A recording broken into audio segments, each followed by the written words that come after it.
Who was the first person to bust your ass? Well, probably they did it in practice because it was a little rougher then. We had a lot of guys who were trying to make the basketball team. It got real rough. It wasn't that anyone busted my rear end. It's just that a lot of bumps and grinds, so you had to get used to it. But before I played in Indianapolis, Indiana, I played against a lot of older guys when I grew up because they played ball and they were like 45, 50 years old, and you couldn't call any fouls. Yeah. So For years, LeBron James has been building a legacy that looks almost untouchable. Season after season, the numbers kept climbing. Records fell. Headlines followed. The longevity felt unreal, the accolades endless, and the championships looked powerful enough to silence almost any debate. To millions of fans, the conversation seemed over. The case was closed. Greatness confirmed. But then early 2025 arrived, and everything shifted. One of the most respected voices in basketball history stepped forward, and instead of praising the legend, he challenged the entire narrative. Oscar Robertson, the Big O himself, didn't hold back. No sugarcoating. No polite applause. He went straight at the foundation of LeBron's legacy and started pulling it apart, piece by piece. And the moment he spoke, the basketball world got very quiet. By piece. Star 11-time All-NBA, first player in NBA history to average a triple-double, league MVP, NBA champ. Welcome to the show, Oscar Robertson. Hey, appreciate it, man. Yeah. Thank you. Thank you for being here. Good to see you guys. Honor. I was flustered. He walked in the room during the Tim Hardaway interview. I'm like, Show stops. I rubbed my eyes. I'm like, is that him? Man, it's what is life like? How are you these days? Getting older and wearing out faster. Yeah. Looking man. good though. No, things fine. Enjoying Orlando. Nice Because once those words landed, doubt spread fast. Fans started arguing. Analysts started rethinking. Even players began looking at greatness through a different lens. This wasn't random criticism. This wasn't jealousy from a former star. This was something far more uncomfortable, a brutal reminder that numbers alone don't always tell the full story. Robertson drew a hard line between statistical dominance and true control of the game. Between collecting accolades and defining an era. And once you hear his perspective, it's almost impossible to look at the debate the same way again. Suddenly, the picture doesn't feel so clear. The narrative doesn't feel so safe. Let's talk about it. You're 40 years old now. Yes, sir. You've been in the league 22 years, longer than you were not in the league. You're in the league. Right. And you're playing like you're one of the best seasons you've ever had. Yeah. Why is that, you think? Is it comfort? Is it, what is it about this year? I mean, I think obviously I've been in the game for a while, so I kind of know what to expect. And, obviously, one, you got to take care of your body, but more importantly, you got to take care of your mind. Being a professional athlete, if your mind is not as sharp as possible or as clear as possible, then you're not going to be able to perform at a high. But before we dive into what Oscar Robertson actually said, you need to understand exactly who is speaking, because this isn't just another opinion. This is basketball royalty. This isn't some former player trying to stay relevant. This isn't a hot take machine chasing attention. This is the man who changed the definition of greatness forever.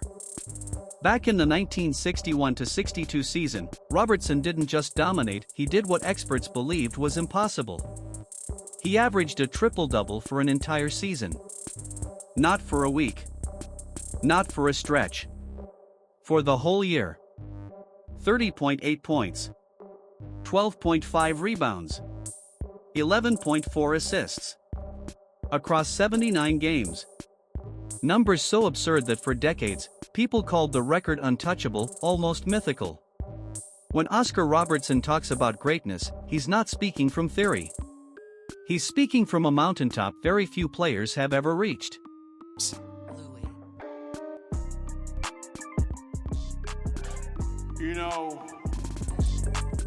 Those are some incredible stats. Those are some incredible stats. I'm never going to say anything bad about LeBron, I told you.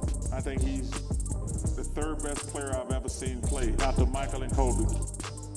It's just different eras. I love LeBron. That wasn't hype, that was reality.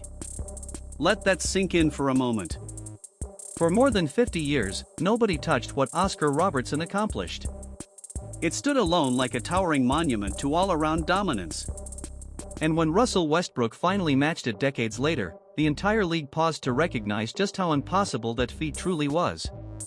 That's the level Robertson operates on. That's the weight behind his words. That's the standard he helped create. But what truly separates Robertson from the modern era is how he did it. He dominated in a game that was far more physical. Defenders could hand check. There was no three-point line stretching the floor, no easy spacing, no freedom of movement whistles every other possession. The game was rough. It was relentless. It was brutal. And still, Robertson controlled it night after night. So when Oscar Robertson talks about greatness, people listen not because he's loud, but because he lived it. And that's exactly why January 2025 hit like a shockwave. The questions suddenly became unavoidable.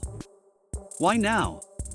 Why would a man who usually stays quiet during GOAT debates suddenly step into the fire and call out LeBron directly?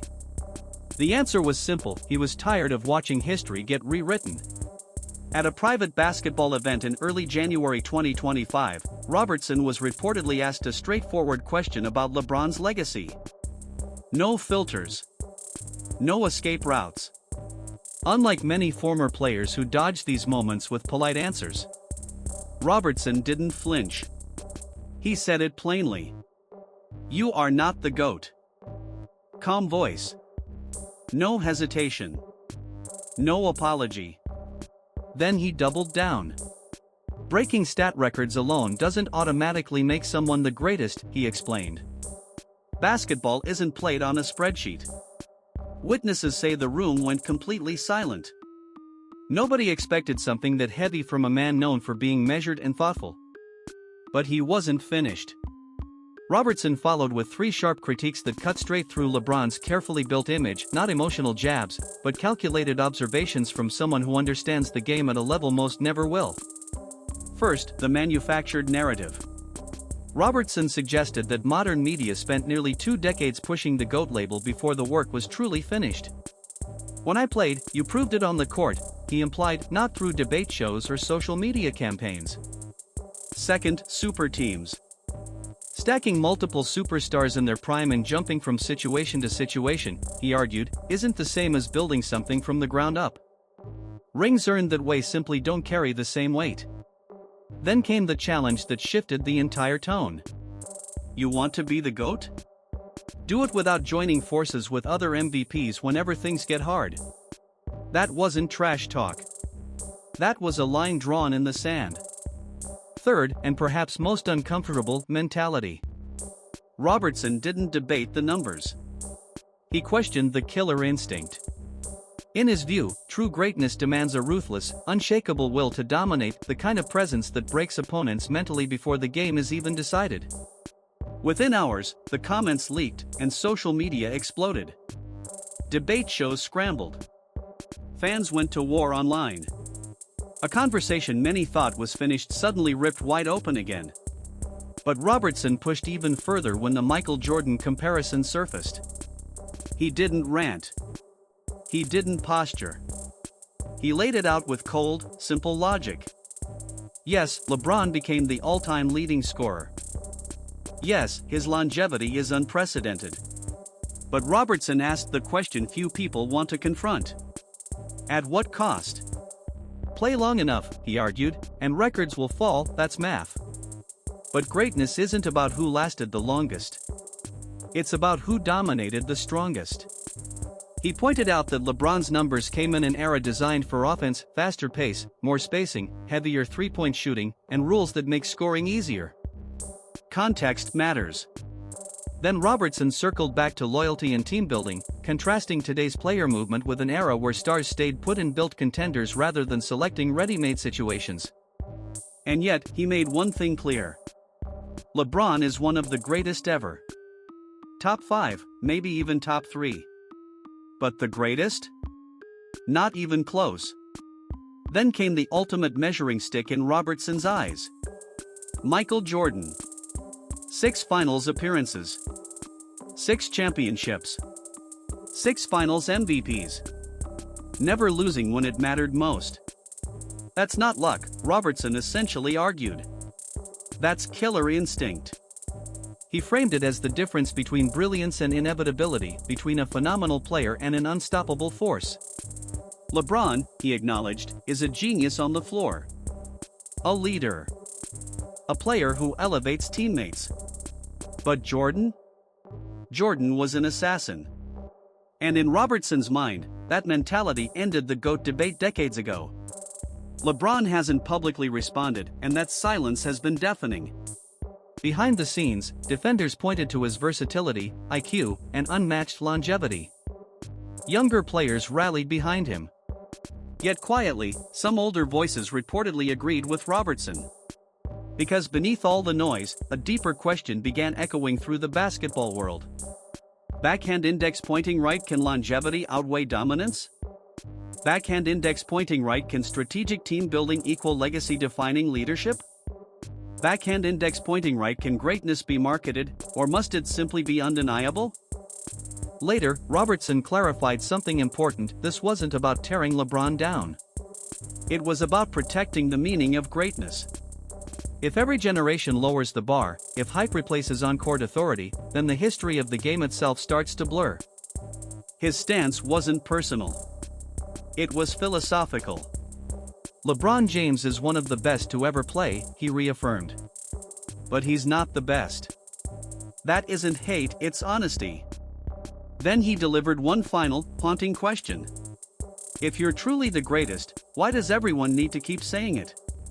Jordan never had to campaign. His dominance spoke so loudly that arguments felt unnecessary. Robertson's closing message wasn't bitter, it was reflective.